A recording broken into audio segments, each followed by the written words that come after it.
Hello, and welcome to Speaking of Authors. I'm Susan Tarnowski, the General Manager of the Edina Art Center. We have a very fascinating conversation for you today. Speaking of Authors is the series that tries to tell all the stories. The story the author tells in the book, the story the author lives, the stories about how the author became an author and how they write and why they write, and the story of the way that the readers or listeners interact with that story. Today, our interviewer, Barbara Loveler, will be speaking with Dr. Dan Hill. Barbara is a photojournalist and will have her memoirs published in November of this year. Dan is many things. Dan is a marketer. He's a corporate consultant. He is a poet and writer, but he also has done some very interesting research. And the book that we're talking about today is a reflection of that research. As you can imagine, as the director of an art center, the idea of how people look at art and what they attend to when they look at that art and how you might put a gallery show together to maximize that is very interesting to me. So I know Barbara will have insightful questions. Let's begin that story and that conversation. Hi, Barbara. How are you today? Great. Thank you, Susan. Wonderful. Let's meet Dan. Well, thank you, Susan, for that introduction. And welcome, Dan Hill. Hello there. Nice to be here. Thank you. So great to have you here. First Blush, People's Intuitive Reactions to Famous Art. This is quite a different book than what I've been reading lately, I have to say. My favorite comment at the front of your book was by Andrew Orton, Professor Emeritus of Psychology at Northwestern University. And he writes, when it comes to art, creators, curators, as well as the merely curious will all find this book full of fascinating information about what people look at and what they feel in the 2 to 3 seconds that on average they actually spend viewing a work of art. It's as amusing as it is readable. Jeez, 3 to 4 seconds, really? Yeah, it is super brief. It's tough stuff. This is how the book kind of evolved. I was in New York. I was at the Guggenheim Museum, at the Frick Museum. Let's see, maybe the Brooklyn Museum. And I'm a researcher, and at some point I just got curious and I started noticing how quickly people moved from artwork to artwork. And I said, oh my God, it's quick. And then I said, I'm going to start actually counting like 1,000, 2,000, 3. And I found out that was about how long they were looking at it. So it turned out to be at most about 4 seconds looking at the artwork, typically for most people, about 5 seconds reading the nameplate, and maybe 1 second back to the artwork, and then they moved on. Now, obviously, there are times where they really dwell and stay with something, but that was really the average, and it's pretty shocking. You could say that again. That is amazing. You're an internationally recognized expert on the role of emotions in politics, business, sports, and popular culture. You've also been interviewed by reporters from the New York Times and the Wall Street Journal. I could be intimidated right here, but I'm not. You've been on NBC, MSNBC, CNN, and ABC, just to name a few. So I really appreciate you spending time with us, and it's great to have you here in person, I have to say that. Yeah, no, it's much more fun. You know, yeah. I know you've been doing a lot of Zoom, and I've been doing a lot of Zoom, as most people have. So the two main tools that you write about in First Blush are the eye tracking and the facial coding. Yes. Would you explain for our viewers those two concepts and share just a little bit about why you wrote the book? Sure. Well, I have been a market researcher for the past 20 years, and I've applied this for more than half the world's top 100 advertisers. Wow. And it's fine to help them sell more baked beans and whatever else it might be. But the truth of the matter was I have a PhD in English. I was an art history minor in college. My mom was an interior designer. My wife is a photographer and painter. I have always been interested in the visual arts, going all the way back to living in Italy as a boy. And the first time I went to the Rijksmuseum at 7, I fell in love with Rembrandt. So inevitably, I was going to do a book someday on art. And these two tools I've used in business, and now I'm applying them to something I think is more fun and more substantive, and that's famous and wonderful art. Eye tracking goes all the way back to a century ago. And the original eye tracking was like as if you were going deep sea diving and you had to put all this equipment on you. Now they've simplified it so you can literally sit just in front of a computer screen and the technology can track to the split second where your eye is going. So you're looking for fixations, and a fixation means that you have to stay with a detail for at least about 1/5 of a second for the mind to have a chance, even a chance to register it. So it's a little toehold, and maybe it can expand, but that's the minimum threshold. So the eye tracking can tell where you go and how long you linger, and obviously for art, the applications are fascinating. This is by far the largest study ever done involving eye tracking in art. The biggest I could find was about 40 subjects looking at, like, say, 12, Zabarans. So we got 88 artworks and nearly 100 subjects. Facial coding is in turn the chance to say, from your facial expressions and your muscle activity on your face, how are you feeling? How does the artwork strike you? And I have to tell you, the original facial coder, Leonardo da Vinci.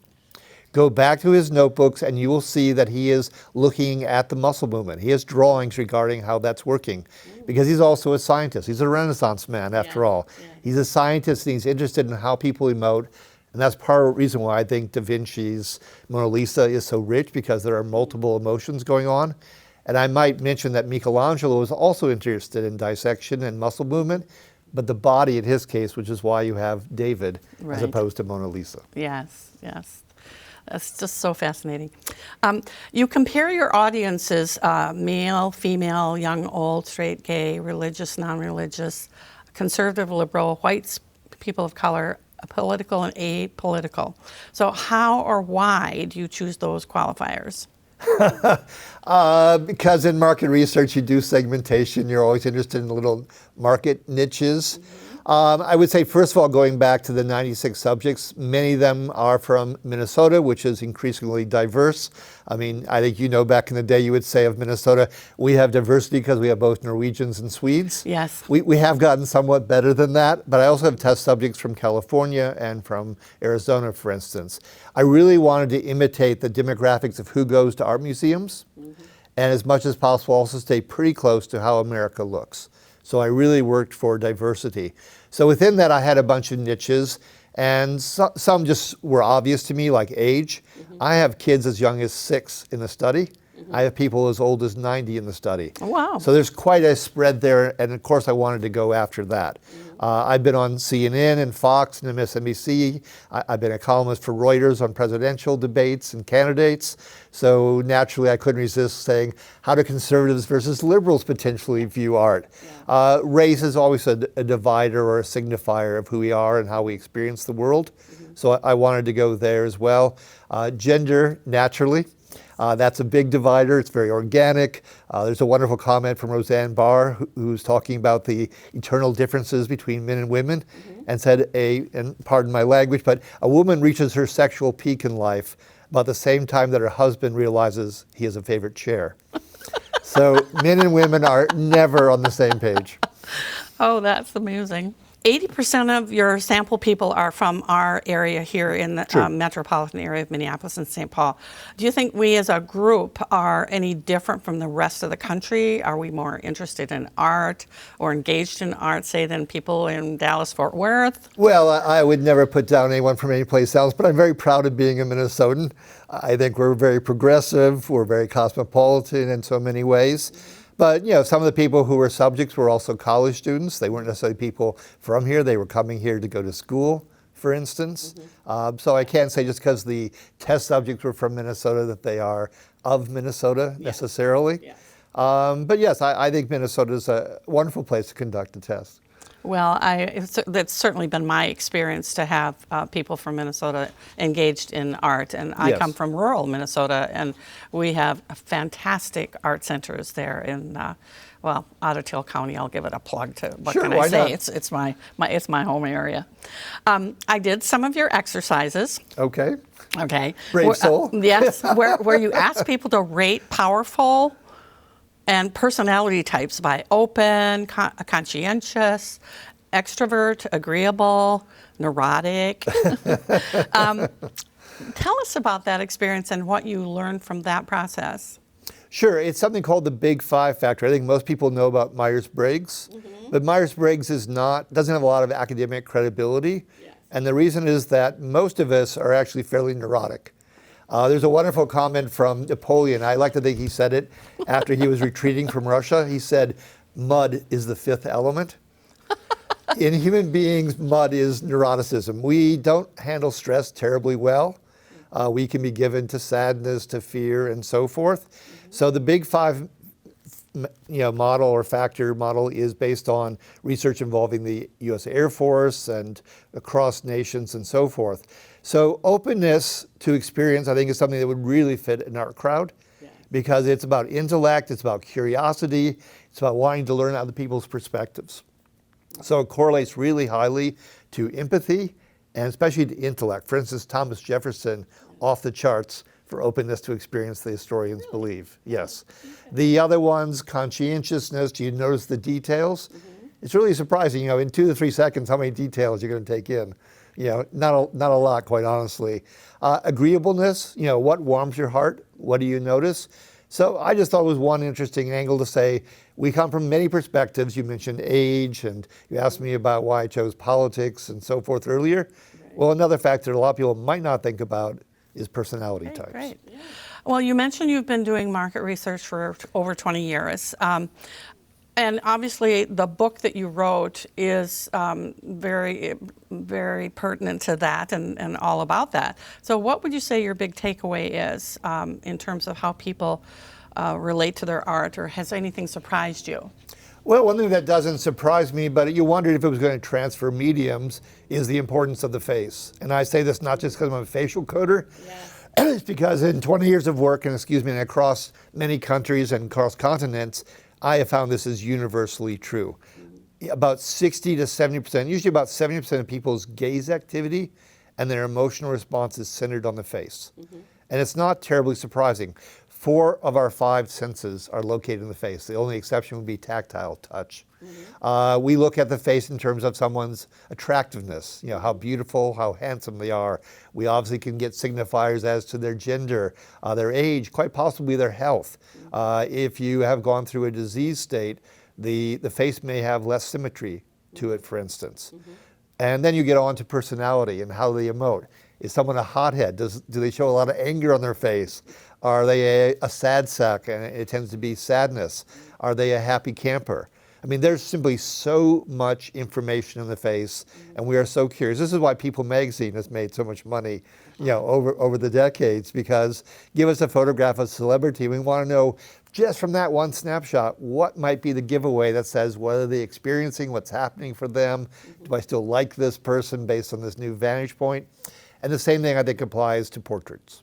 We are really drawn to them. Yes.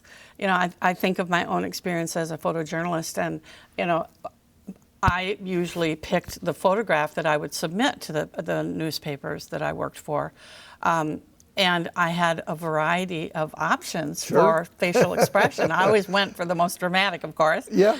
And the other thing that this makes me think about, actually, is all the Zoom meetings that people are on, even if it's with family, for example, because there's a lot of that going on as well.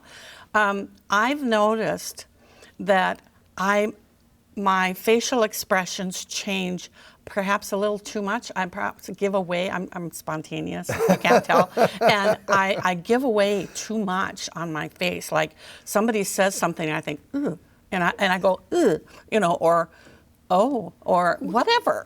Well, let's be kind to you. There might be instances where you give away too much if you're in serious negotiations. On the other hand, I think it speaks to your humanity. Earlier in my career, and I finally decided to stop doing these, I would be on the networks talking about psycho killers. Oh, and at some point I said, enough of this, I'm losing my faith in human nature. But one of the things you pick up from a psycho killer, they don't tend to emote as much. They have a pretty flat affect. They don't care about other people. They don't care about other people's outcomes in life, or their emotions are inappropriate. They don't fit the occasion. So I think if you have a multitude of expressions and a lot of reaction, I basically say bravo. Okay. Oh, you're so kind. Thank you. I feel so much better now. You summarize the goal of one of your chapters as having to provide as much practical advice as possible based on the study's results for artists wondering what artistic choices might benefit the most in their work.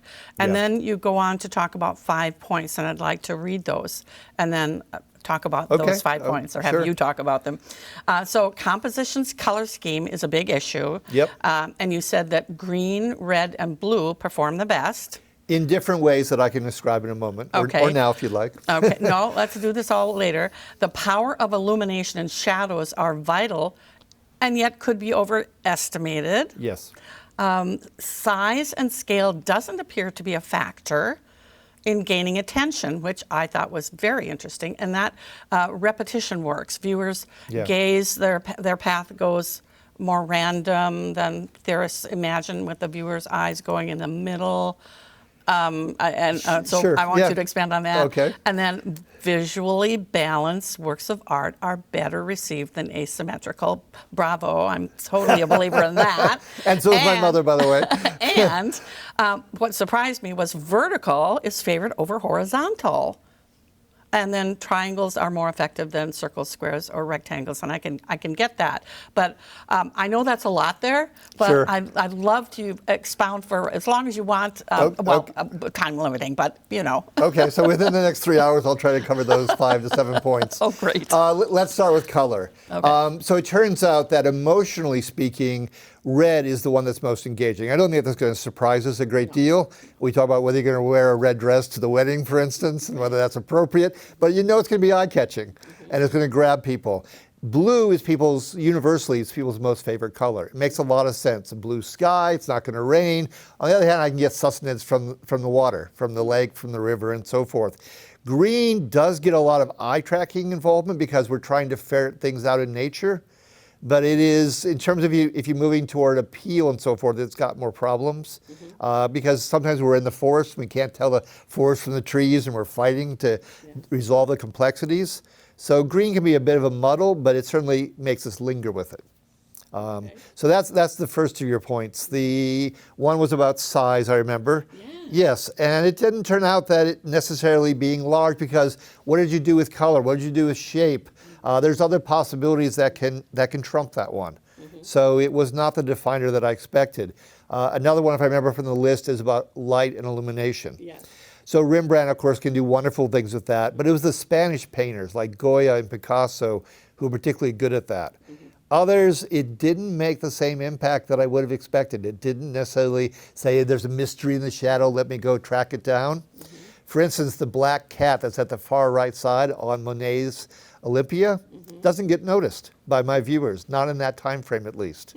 And I allowed them more than 2 to 3 seconds, just so viewers know that. I actually allowed them 15 seconds. I was being incredibly generous, and they still didn't get to the black cat. So that's why I think shadows, they can be overstated at times. Repetition, think about it. In 2 to 3 seconds, you're trying to get a fixture on what's going on in front of you. Pattern matching is what human beings like to do. Give me a pattern. That's Warhol. With the paint, the soup cans, plays on that. Same thing with Marilyn. Same thing with lots of things. But give me something where I can put together the story quickly, and repetition can help. That's a great thing for us. That makes me think about, I love repetition and patterns in my photography, and I've never really understood why. Well, maybe now I can understand that a little bit better. You want a toe hold. You want to weigh in. Okay. It's just making the odds easier. No one likes to work. We like to work hard enough that we're intrigued. Yes. But we don't want to work so hard like we're flat out working. That's the fine line. And the other one was symmetry. And I think that actually goes back to what I said about the face. Yeah. We like balance. I mean, life is chaotic. Yes. It stresses us out. That's why mud is the fifth element. Yes. If we have little reprieves, moments where we can say there's balance, there's symmetry, there's health, all is fine and well in the land. Yes. We're glad about that. Okay. There's another part which I thought was quite interesting, and it's Wunsch curve. I would say that as a German-speaking person. Yes. How do you pronounce it? No, you would be correct. Okay, Wundt. good. Finding the sweet spot. Yes. Okay. So he tells us, by the way, he's, as you say, he's the co-founder of modern psychology. And if I ever learned that, I had totally forgotten it. But anyway, so his theory is that stimuli like artworks will hit the sweet spot if they combine what's simple with novel. And I think of Mona Lisa when I think of something that would Sure. describe that, or complex with familiar. And I don't necessarily have a something that comes to the top of my head for that one. The triptych about heaven and hell. So we know Okay. a lot about, those things based on the Bible and so forth, and yet how it's handled in that particular painting has real richness of detail and imagination. Okay. By the way, I'm glad that you used now I'm forgetting the artist's name. I love his work. It's a lot of blues, Germany, Chagall. Oh, yeah. Yes, I was happy to see him in there because he's one of my favorites. Another fascinating point is the depicting love complexity is best. Wow, that I would have thought would have been simplicity would have been better than complexity. Well, let me go into Wundt's curve a bit. So just Okay. like we have Braque and Picasso gets all the fame, and yet Braque did a lot of good stuff. So everyone knows about Freud. Yes.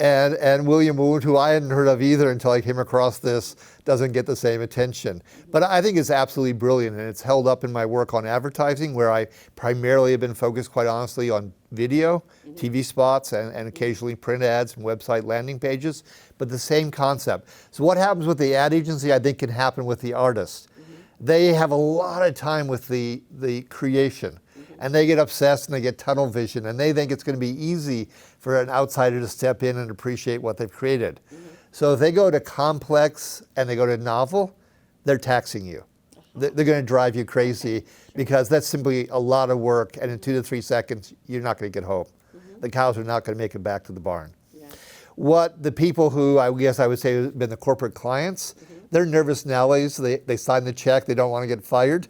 The easy default for them is to go to simple and familiar. Yes. But that's not apple pie, that's applesauce.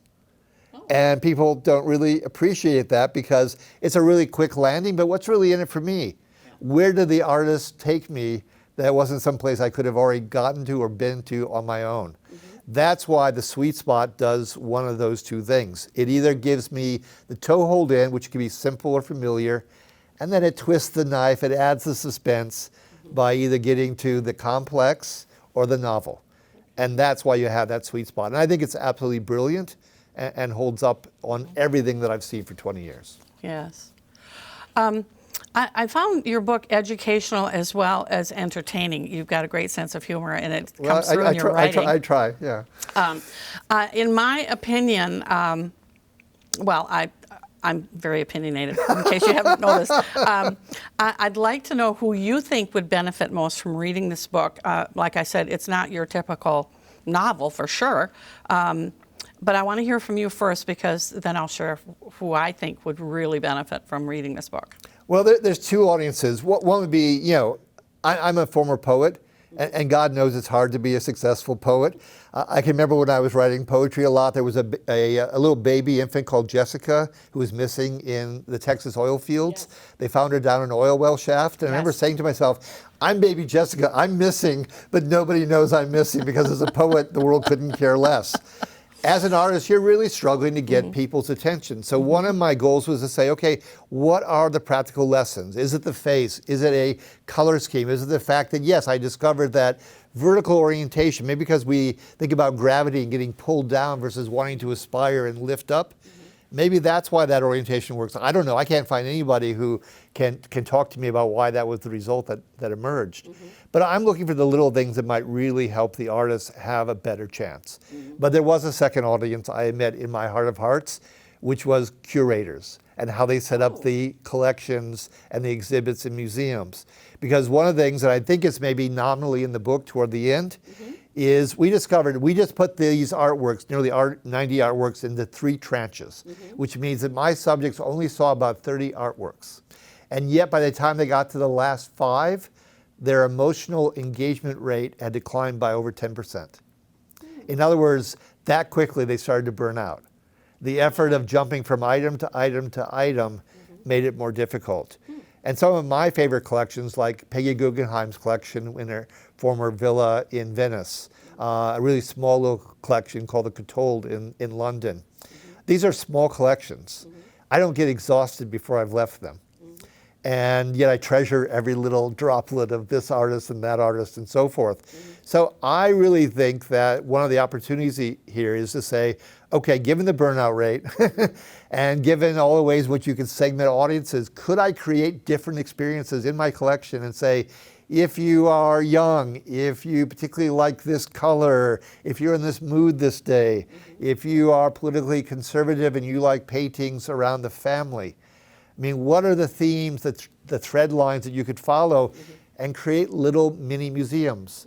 Department stores do this. They create things for different segments and they create little miniature environments. That's a lot more interesting, I think, in a lot of ways than saying, here's the 17th century, here's the 18th century, here's the 19th century. Yeah. Well, I think that this book could be required reading for universities and colleges, particularly in the marketing department as well as art departments. Yeah. And of course, artists, that kind of goes without saying. But if artists could also have somewhat of a business mind, yes, they would be more successful in selling their work, and this book would help them do that. So yes, I even have a whole part on art and commerce, and I talked about knockoffs of some of the artworks accordingly. But no, you're right, and I think something like 50% of all college students are now, business majors. A lot of them in marketing, and absolutely, they would be helped by reading a book that makes them think about, because it's the visuals that work. People don't read very much. I mean, I'm an author, but frankly, we live in a post-literate society. Yes. And what I know from my studies with eye tracking is we can read about 4 words a second. So 12 words is about as long as you're going to get to with most artworks. They don't read the print copy. They don't read so many things. And so, as Warren Beatty said, take any script and cut it in half. And a good marketer is going to realize that art is the key, because it's the visual, the visual, the visual. That's a great note to end by. I'm so sorry we've run out of time and I've got more questions. But anyway, this book really has stretched me, which had me think about things I've never thought about before. And I, as someone who's a lifetime learner, I think that's a real big success for you as an author. Okay, well, hopefully I left you in one sweet spot. Well, you did, actually. So I'm going to turn it back to Susan. So Susan, please take it away, and thanks again so much for being here, Dan. Yeah, absolutely. Thank really you. Fun. Thank you. Oh, thank you, Barbara, and thank you, Dan. What fascinating information. And you could tell from Barbara that there is a lot more in Dan's book than we were able to get to today. So the book that we are talking about today is called First Blush. And one of my favorite quotes in the intro is a woman who has been a collections curator who said that this book may actually be a game changer for gallery owners and exhibitors. And I think that is true. But I also wanted to say that Dan has previously been to Edina as part of our series, and we discussed Famous Faces Decoded. And so the First Blush book that we're working on uses the same facial recognition techniques and mechanisms, and you heard that in the interview, added to the eye tracking mechanisms that really let Dan as a researcher and you as a reader see what people attend to in art. Fascinating, fascinating mix of science and art, I believe. So I love the idea of a sweet spot. What is that? And how is that different for all of us as we look at art? Thank you, Dan, for sharing all of that information. I encourage you all to take a look at these books and see what else there is that may be of interest to you. This is Speaking of Authors. Thank you so very much for joining us. We'll see you next time.